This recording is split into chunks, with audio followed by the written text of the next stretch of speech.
My name is Joe, and I'm a real alcoholic.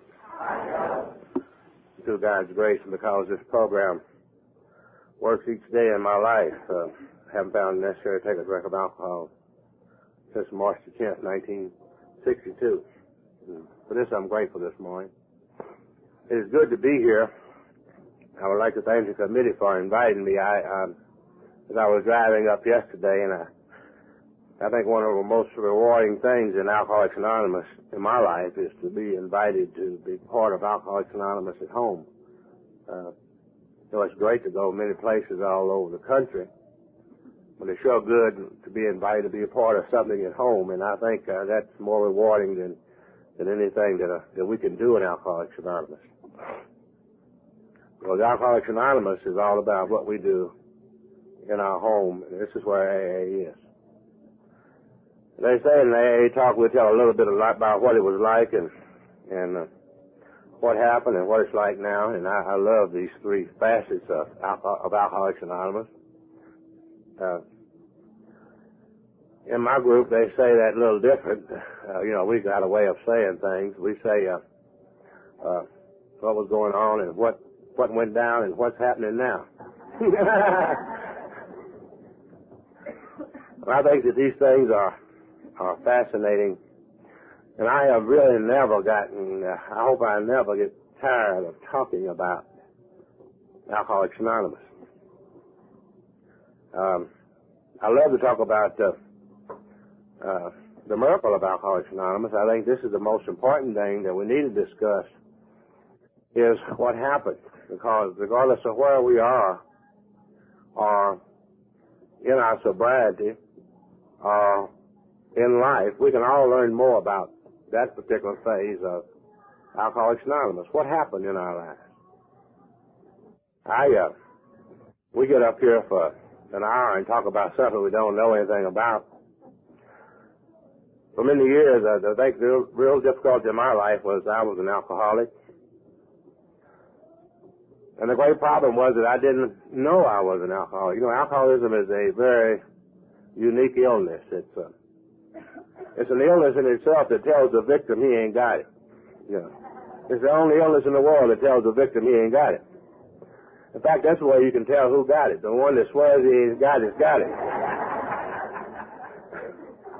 You might ask one of these social drinkers, you say, you might be an alcoholic. He say, I might be. He ain't got it. So I had something for many years I didn't know I had. And not only was I suffering from alcoholism, I was suffering from ignorance. I feel very blessed this morning. I think we too all should as people.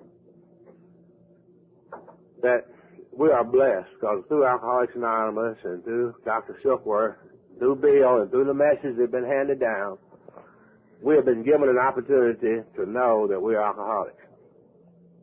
Most alcoholics will never have this opportunity. Yet today, with all the AA there is and all the treatment and all the information, the majority of alcoholics in our time are going to die never knowing they were alcoholics. But we've been given the opportunity to see. And this sets us apart. We're very blessed people. I was telling them, Ted and I was walking down the hall talking about anniversaries and dates. You know how we get off into this. And I'm Thanksgiving, this coming Thanksgiving, I was just thinking about it the other day. I had my first drink on Thanksgiving Day 40 years ago, this Thanksgiving, so I got an anniversary coming up.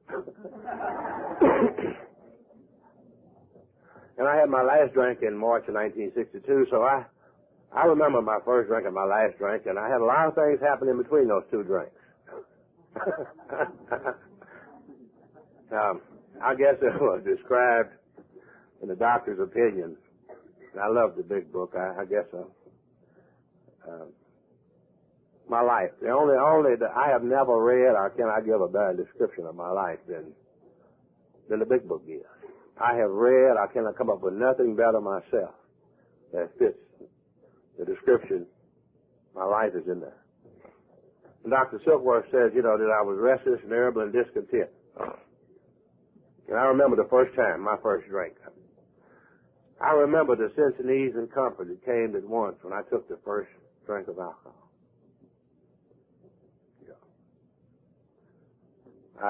That night. And it probably gave me some relief in my life that I needed. And I often wonder what could have happened had I not taken that first drink. And I experienced that ease and comfort. And my book says I pursued that great illusion to the gates of insanity and death.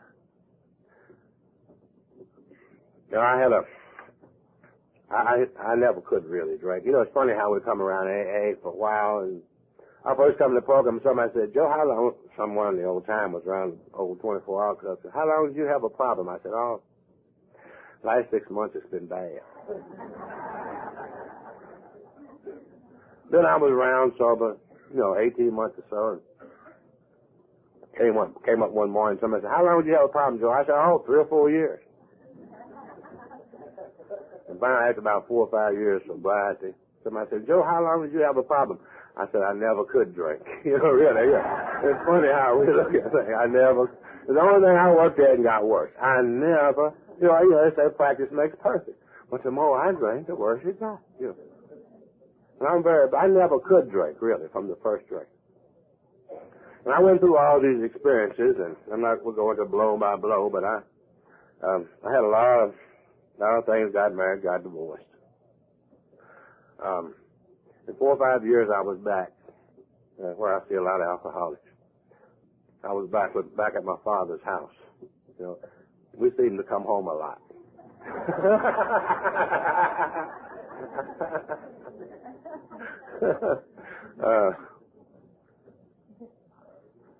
And when I got broke, and I had difficulties, I would always return. I would always, like a prodigal son, I would always return to my father's house. And my father, he wasn't glad to see me coming like the prodigal son's father. He didn't kill the fatted cat. He put his hand on his pocketbook when he saw me coming. And the only time he was a little man, God bless him, he had a 4th grade education, but he was way ahead of me. Only time he would lend me some money was to leave town. He would always lend me some money. I was sober several years before I figured out what he was doing. He was getting rid of me. And I would embarrass him, get in some kind of difficulty, get in some trouble, lose a job, and I would always say, this town ain't no good. He said, I said, I think I'll leave. He said, you want to borrow some money?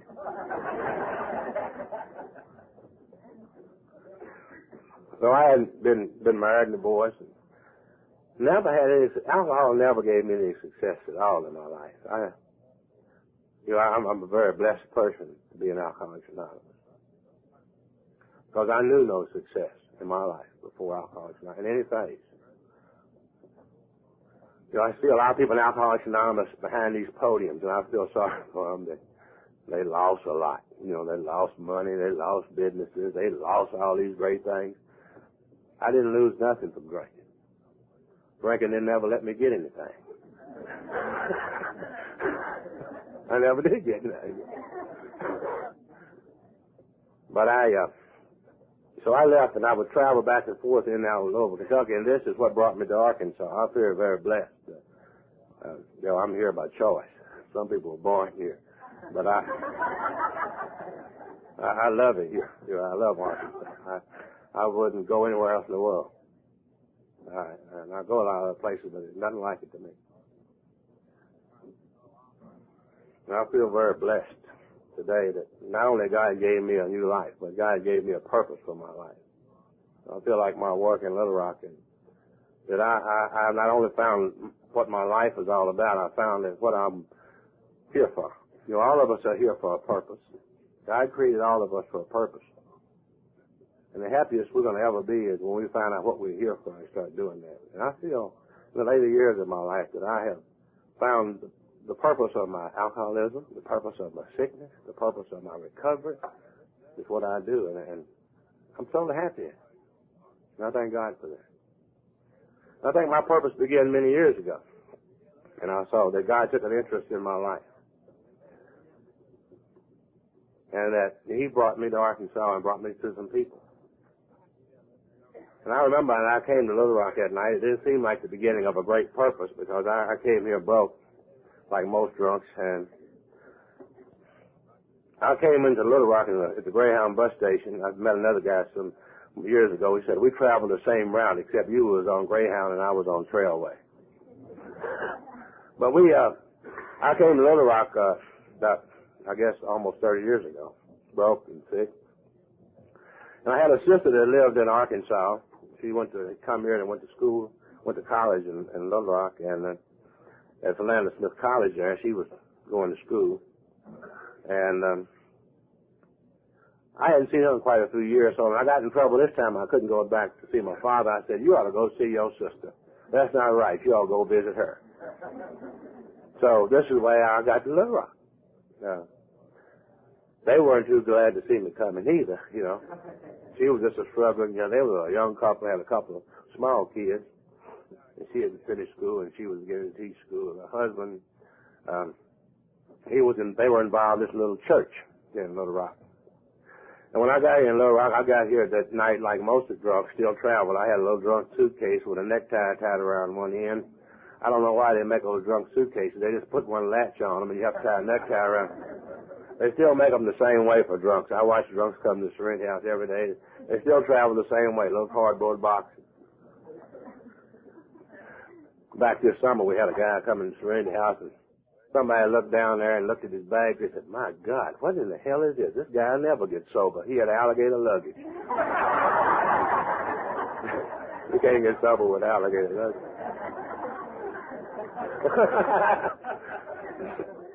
But anyway, I got a job. I could always get a job. And my sister, God bless her, she hasn't changed a bit. She just, I don't know, been that way all her life. Just one of them steady folks, never just normally sick, I would be, they don't know what they're missing. That's boresome living a life like that. Just going to work and doing those things, going to church and going back home and going to work. But they're just great folks, I guess. It's kind of bad, it kind of hurts you being around them kind of people, watching. Every Sunday morning they get up and go to church. And it was kind of making me uncomfortable, so I decided to go to church with them one Sunday morning. This is where God placed Lou Bell in my life. Lou Bell's, I don't know, I wouldn't be here today without Lou Bell. We just live one life together, both of us. Well, we met there at the church that morning, and she tells it different, and I tell it different. But, she was quite impressed. So she saw this nice-looking young man. That's some years ago. And, I had a good camouflage. I had my sister, who was an organist of the church. Now, Lou Bell was in the choir now. Now, you don't know the relationship between the choir and the organist. Lou Bell's still in the choir, I kid her. She still goes to choir practice every Tuesday night. I've been listening to them 30 years. They still sound the same, But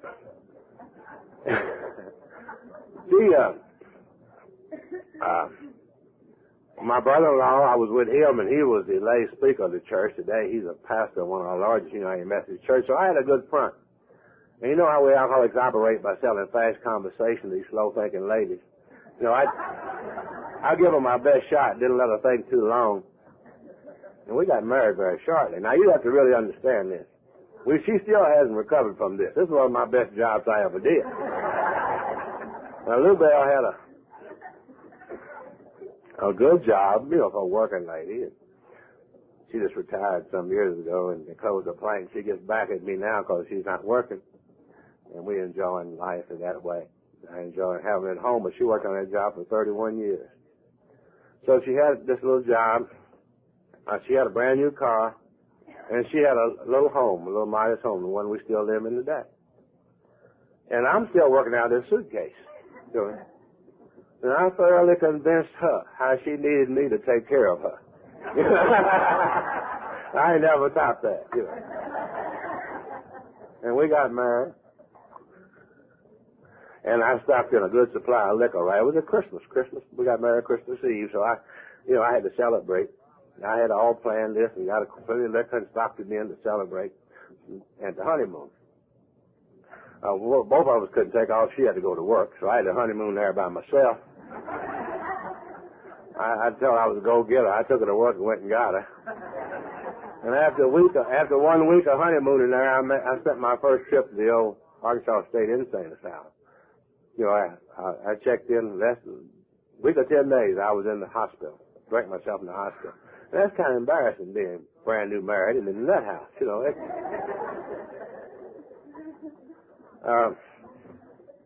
I know it was embarrassing to her when she went to church that first Sunday and somebody said, "How's marriage life?" And she said, "That fool's in the nut house." She did me in 1 week. I tell her all the time about, you know, she's going to run me crazy. She said, "You still an outpatient. They never cut you loose from out there."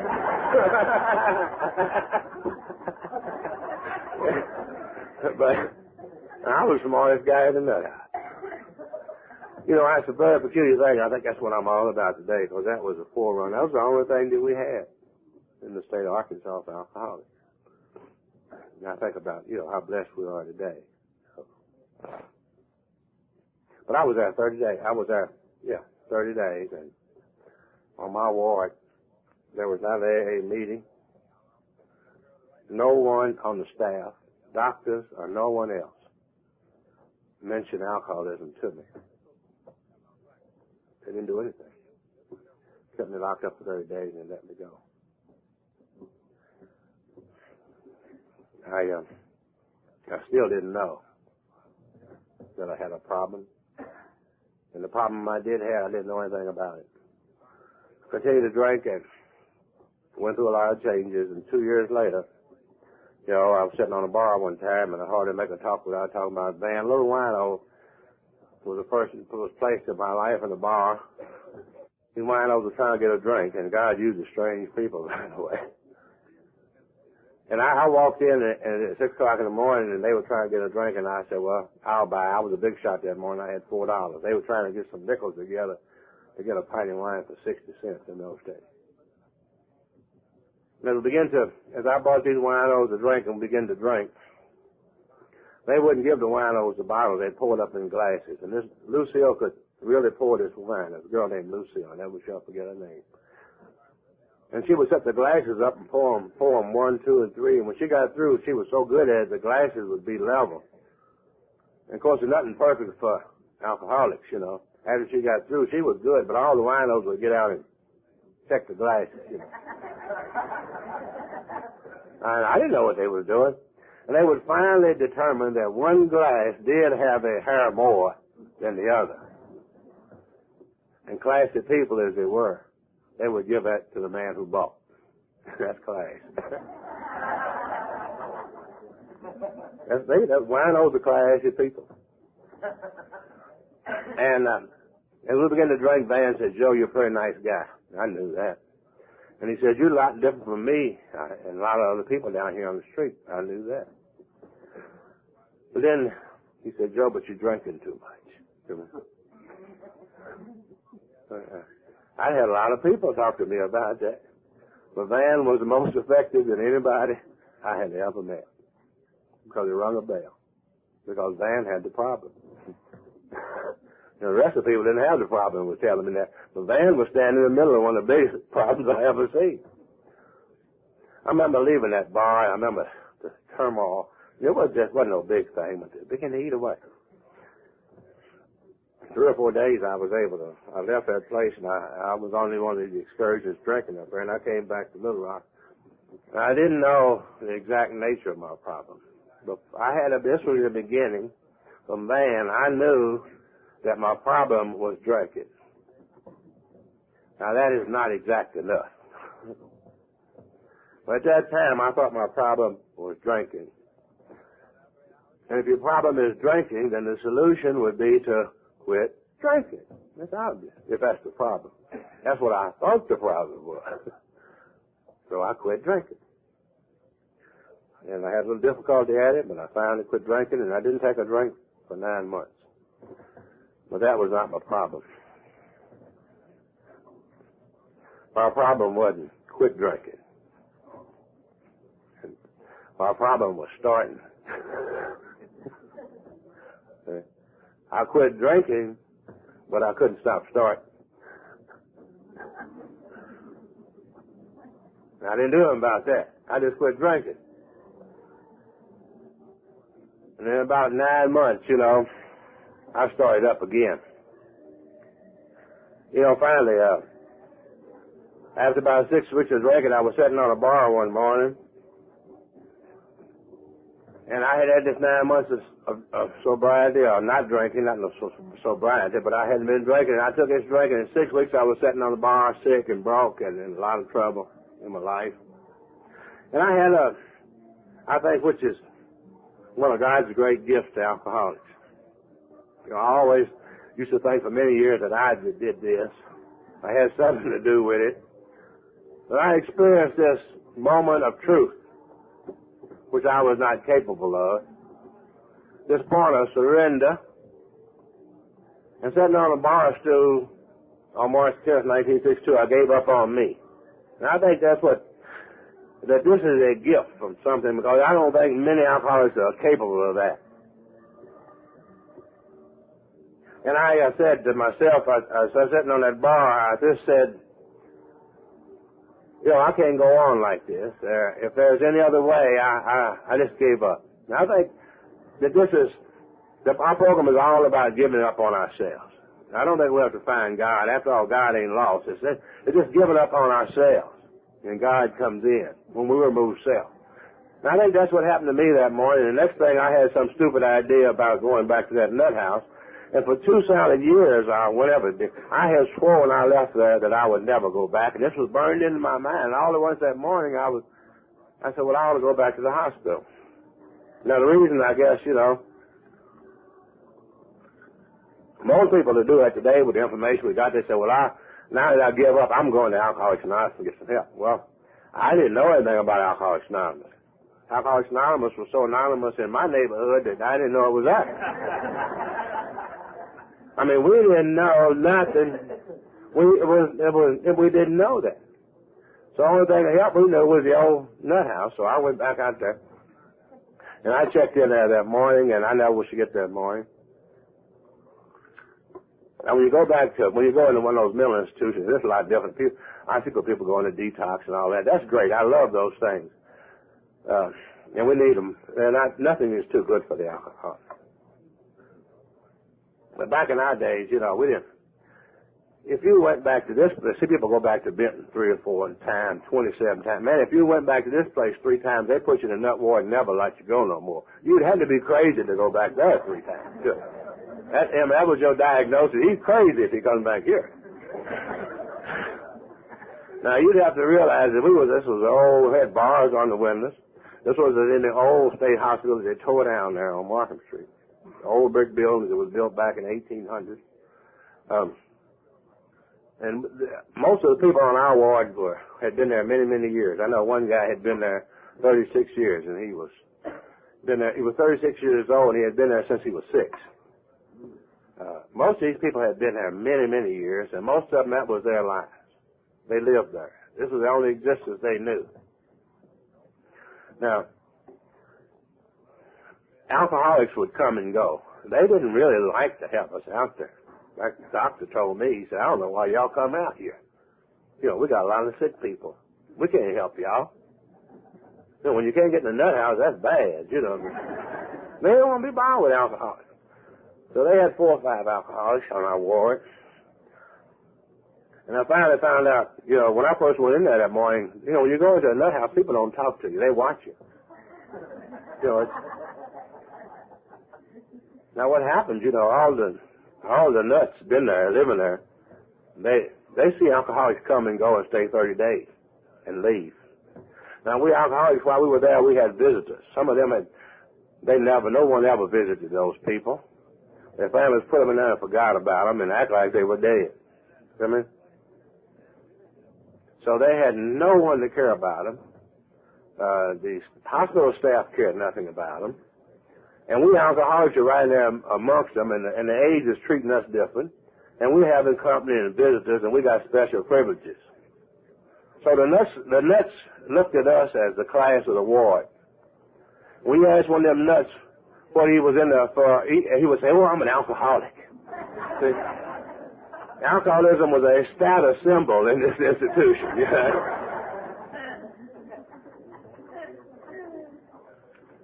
And when you ask one of us alcoholics what we're in there for, we said we had nervous breakdowns, you know.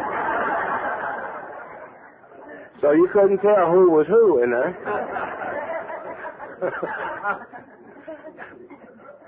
And so, and I thank God, you know, that was on a Saturday morning, and Monday morning, AA came to me in the state hospital. Monday morning, a little guy named Ora, a patient on the ward, came to me with the big book, Alcoholics Anonymous. You know, I think, you know, about the grace of God and the wonders, the power of God, you know, and how He works in human life. And this guy was not a learned member of Alcoholics Anonymous. He wasn't founded in the principles of the program, the steps, or did he know the big book. He didn't even know surrender prayer. But he had the big book. And he had a carton of Camel cigarettes. And I'm sitting there broke. I had 50 cents when I got to the hospital. And I bought one pack of cigarettes. I believe it was 35 cents then. You know how long ago that's been. And I blew the other 15 cents on a couple of candy bars. This guy's got a whole carton of Camel cigarettes. I don't have any problem talking about your life being unmanageable, because the only way I could smoke was take my tobacco and paper and roll your own tobacco and give it to a nut and let him roll it and lick it and give it back to me. You know, I wasn't doing too good.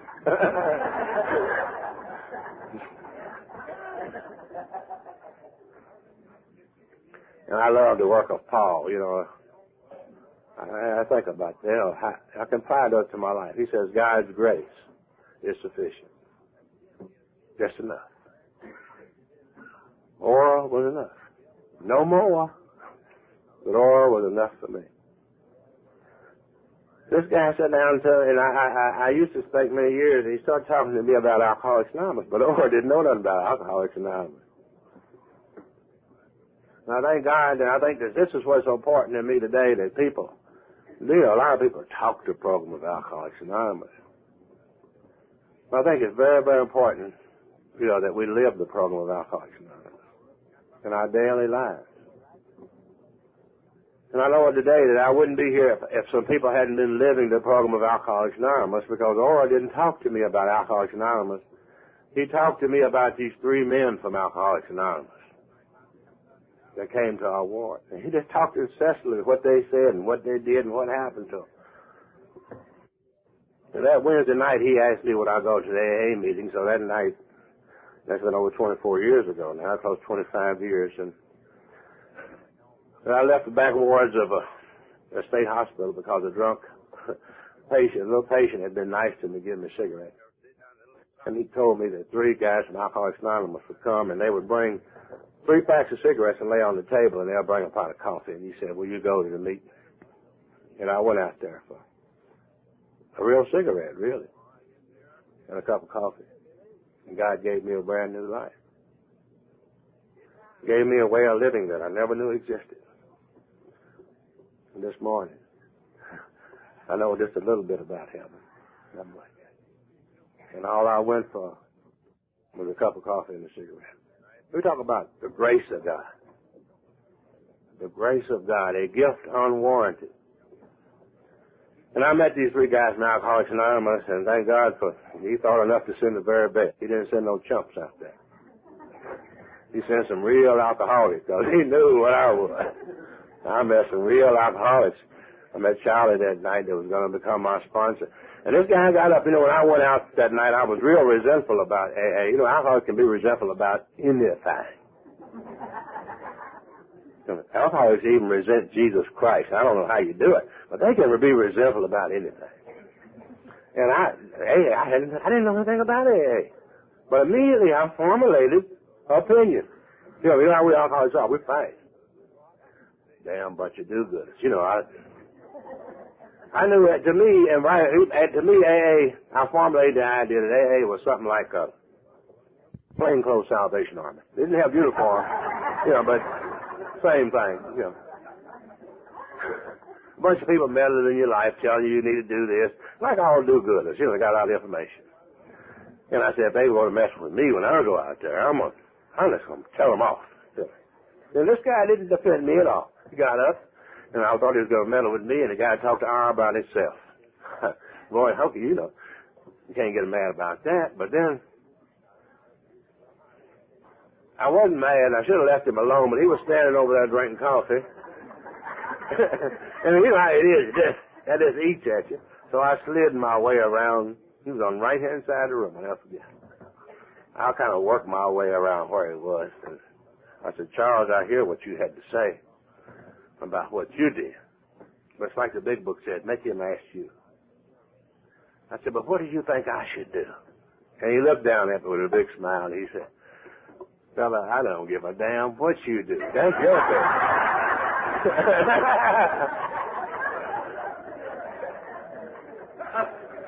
He said, I will tell you what I did.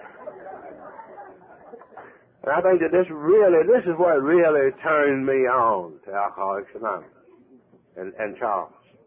Because, you know, then I got inquisitive. I remember, I left the hospital and I didn't drink again, thank God, but I drifted for about 6 weeks. And I got out of there, I went in there on March, I got out April the 30th, and on June the 13th, 1962, I got a letter from Ora, who had been on the war with me. This man was to play this final instrument in my life. And this little letter, you know, I didn't knock down I hadn't been to an AA meeting. You know how drunks are. Same way today. You know, we got to get it together, and then we're going to go to AA when we get things straightened out. This guy wrote me a letter, and he said, I'm coming back to Little Rock to AA meeting, to the ward meeting on E3 on Wednesday night. I don't have time to write you. I will see you there. That's all it was. A little folded up piece of paper, which I have later found and framed. That one single strand carried me to AA. You know, I had been right there in town. You know how drunks are. Right here in Little Rock. And this guy's in Dumas, 90 miles away, coming back to the meeting. I've been living here in the town for 6 weeks and ain't made it there. You know, alcoholic's a hell of a thing. So he can get drunk and go to California, but when he gets sober, he can't get to an AA meeting 6 blocks away.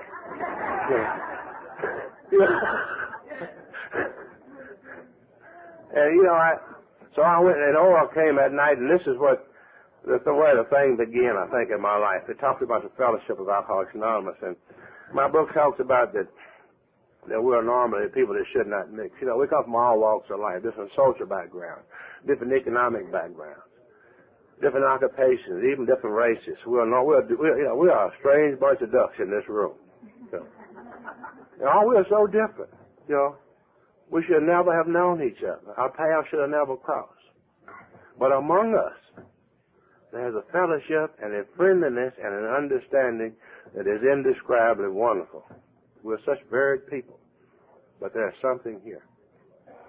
And that's what I think that I came under that night. I felt that, and I became a part of that night, the fellowship of Alcoholics Anonymous. My book says we're like the passengers on the great liner. All these people from different social backgrounds. They shouldn't even have mixed. They're from different economic backgrounds. But in a moment of disaster, once they were thrown into the water, they came together because they had a common problem once they hit that water. You know, and we have a common problem of alcoholism. In fact, that's the only thing we have in common. We have nothing else in common. But that's support. You know, that's power in that group. That's therapeutic to be with people who have recovered from the same thing that's killing you. And I was able to draw from that first night. I didn't know what it was, but it was something there. And I went home, and Lou Bell was in the kitchen. I remember right here I was sitting. I remember what she was saying, and we didn't know nothing. She said, well, what's AA like? What's it all about? She wanted to know what kind of services we had, I guess. And I said, I remember telling her, it ain't a whole hell. They don't do a hell of a lot. I said, they just drink a lot of coffee and smoke a lot of cigarettes. I said, but it sure makes you feel good. I believe I'm going back next week. And that's all. I didn't know what it was. But I went back to it. My book said that in itself. That's great. The Fellowship of Alcoholics Anonymous is great. It's a powerful tool. But then it tells me, but that in itself would have not held us as we are now held. The fellowship is great, but that ain't enough. Yeah. He said my book says the other thing that joins us in brotherliness, harmonious action, the thing that really joins us together is not only that we have the same common problem. The thing that really joins us is we have the same common solution. That's what puts you in this program. And we'll get this common solution through the working of the 12 steps, which brings about this spiritual experience. And this really what puts us together. Not only do we have the same problem, we have the same solution. Now, you people that stood up there this morning and they said they were you in this thing, then you're part of it. You have the same common problem. If you want to really be a part of this thing, you've got to pursue the common solution. And just being a sober member of Alcoholics Anonymous, the fellowship, I learned that out there by drinking.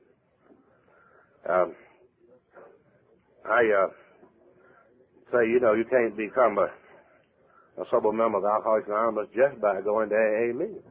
People say go to AA meetings, you'll be all right. That's not what the book says. No more you could go to PTA meeting and become a parent. You'd have to go a little further. You'd have to go a little further than that. You'd have to do something.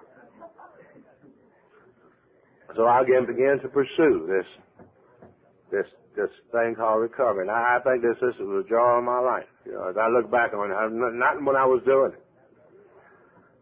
And I began to go to the dormitory, the old dormitory with the 14th Scott. And this was in the early days, and it happened to be in 1962.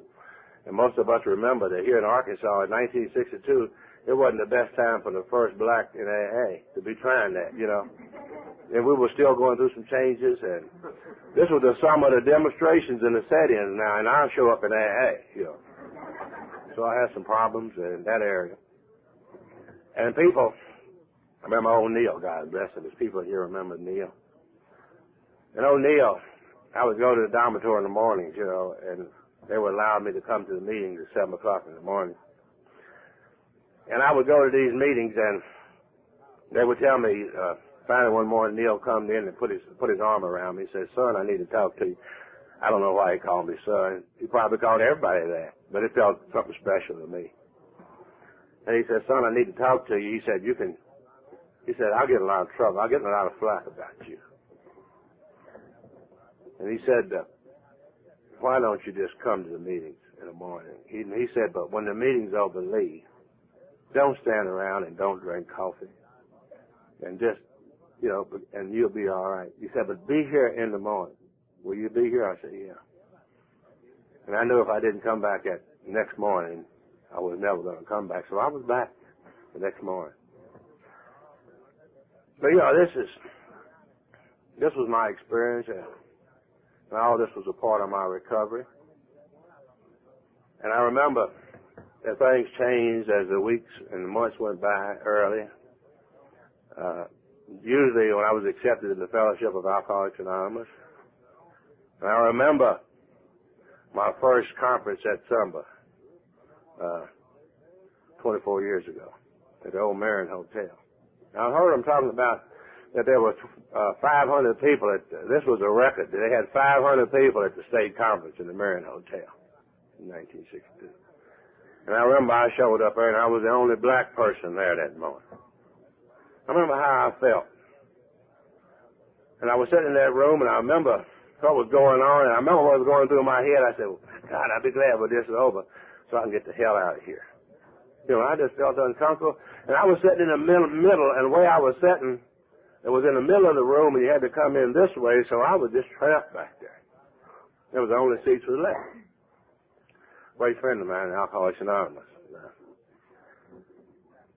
Jim in Little Rock was sitting up on the front seat of me. Great friend of mine today. And he said he saw me, and he said, that fella, he sure looks uncomfortable. I know how you feel. And I was saying to myself, I sure am uncomfortable. Let me get the hell out of here. And Jim said he was saying, well, as soon as the meeting's over, I want to say something to him. So as soon as the meeting's over, Jim, I started shooting toward a door. He stopped me and said, come here. And he shook my hand. And he began to talk to me.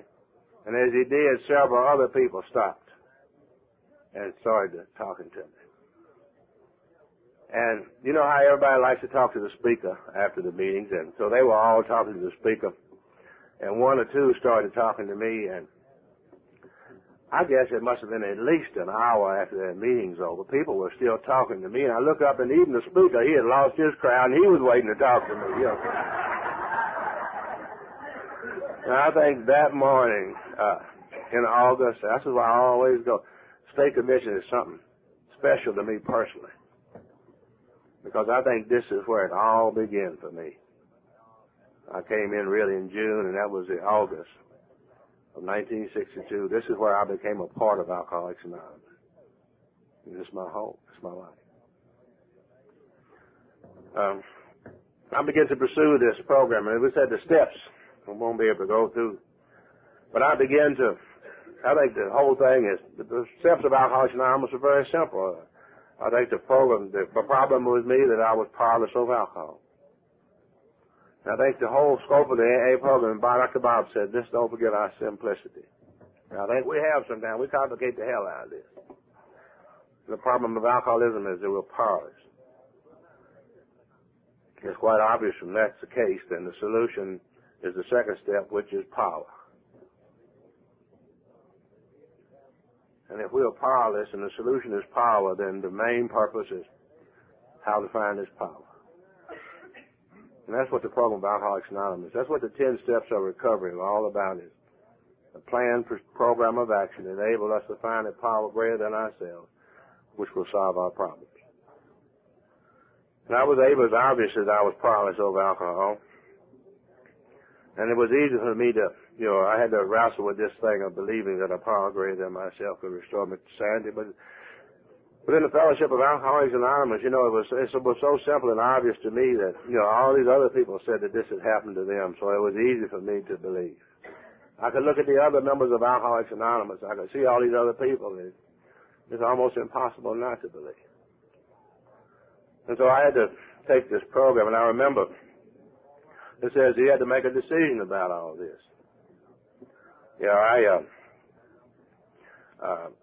It's easy when you see the first step, and I think the greatest thing in the whole thing is the first step. This is a motivating factor. This is the only step I had to take 100%. Now, I had two problems, and the first step showed me, obviously, that I couldn't drink. It explained to me why I couldn't drink. Because I have a physical craving for alcohol. I can't drink alcohol safely. Never could. Never will be able to do that. Not only I couldn't drink, I couldn't quit either. And that was my main, the book said that's the main problem. I tell guys the same way, at a strength house, I never learned how to swim in my life. My brother didn't let me go to swimming hole with him when it was kids, and I just never got around to learning how to swim. I ought to go now and go to the Y. Never can't do it. I can't swim, and I can't drink. That's two things I know I can't.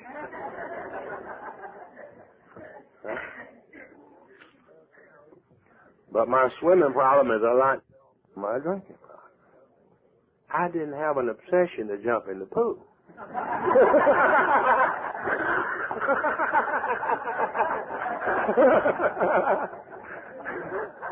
I'm real glad about that. So I had an obsession to do something that I couldn't do. So obviously, the solution, the problem is in my mind, not the body. So the solution is a power greater than myself can remove this obsession. That's the solution. And then the program is all about the simple way to find that power. The first step is make a decision. That's the first step of any process. So I made a decision to turn my will and my life over to God as I understood Him. And then I had certain work to do. This was but a decision. I had certain actions to take to carry out this decision because I had a lot of things that blocked me off from God. Just that decision is not enough. And so steps 4, 5, 6, and 7, I worked a program to remove the things 6, 7, 8, and 9 things in me that blocked me off from God. I would have to take an inventory of these things, identify them. Step 5, I was discussing with someone else. Step 6, I became ready to let them go. And step 7, I asked God to remove them. As these action steps began to take place, I was carrying out that decision. Steps 8 and 9, I completed my work of my relationship with other people. And we said in these 3 steps, these 3 areas, these steps, I had gotten well spiritually as a result of 1, 2, and 3. Mentally, my mind, I'm a product of myself in 4, 5, 6, and 7, and my relationship with others in 8 and 9. The promises being unfolded in my life, I began to know this new freedom. Even after the 9th step, and this new happiness, I could begin to comprehend the word serenity for the first time in my life, and I knew peace. Peace. You know, and then I had steps to pursue the rest of this program, to continue to grow for the rest of my life in the last 3 steps. I think we were very blessed this morning that we have been given. You know, it's not by chance. It's been through a lot of hard work and through God's grace. That we have been given the information that has been handed down. Information handed down. We think about the miracle of Alcoholics Anonymous, and I think sometimes I saw Ted this morning, I don't think we can be grateful enough. You know, God saw fit many years ago that the alcoholics could recover. You know, we can go back to Dr. Rush. I believe it was 1787 that this man said alcoholism was a disease, and no one believed. God gave it to him, and nobody would take it. You know what I mean? No one would accept what he was saying. God, many other ways. And then, you know, remember in 1840, the Washingtonian movement. God bless these people. You know, these guys were sitting at of all places, in Chase's Tavern in Baltimore, Maryland. I believe this was April of 1940.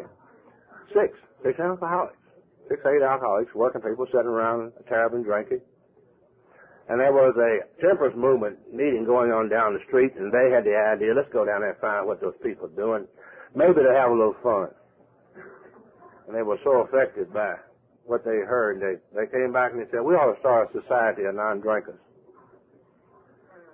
And after a year, they did this, and after a year, it started in Tavern. After a year, these people had 1,000 members. They grew fast in AA. And in 8 to 10 years, they're said to have over 700,000 members in the United States. They started the meetings, and their meetings consisted of people coming up and telling their stories. Huh? They had a few spiritual concepts. They had no traditions.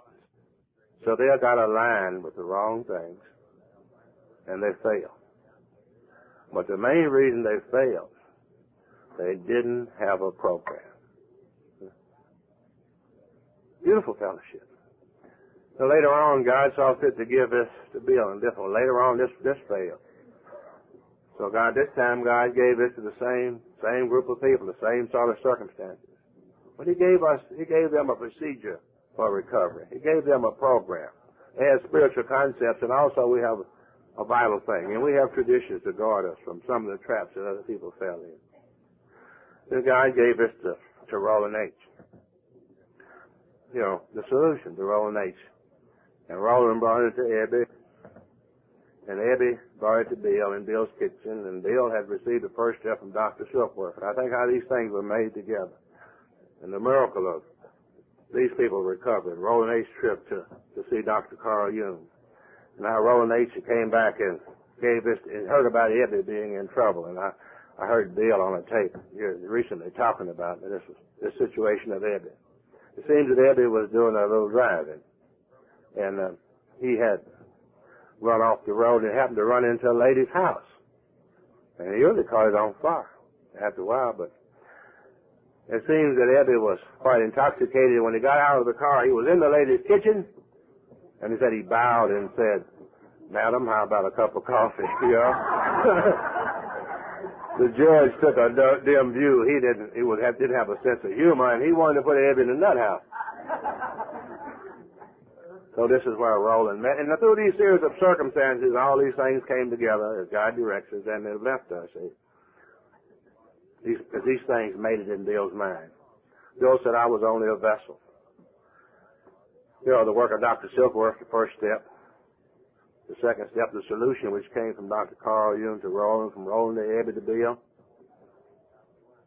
And also from Roland had found his power in the Oxford Group movement. So he brought him the plan program of action, which became our 10 steps. And these things were written down and put into the big book, Alcoholics Anonymous.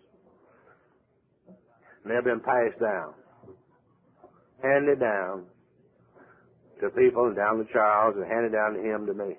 And this is our responsibility. You know, AA, we say, and we know AA is something. Nothing is guaranteed in this world.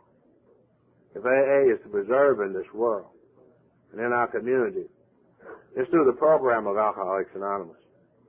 You know, because if we lose our program, our fellowship will not exist. Our fellowship is based on the recovery program, Alcoholics Anonymous. I think one of the greatest things that we can do as individuals, and I thank God that when I come on board this journey, I look at Alcoholics Anonymous like a great vessel. You know, it's a vessel of recovery. It's a vessel of happiness, a great life on this vessel.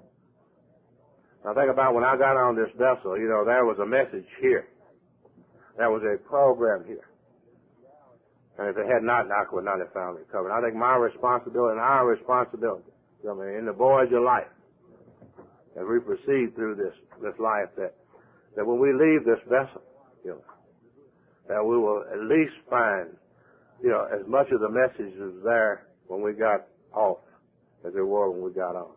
And this is our responsibility, that we preserve the message of recovery for the new alcoholic within the fellowship of Alcoholics Anonymous. I thank you all for allowing me to be here this morning, and God bless you.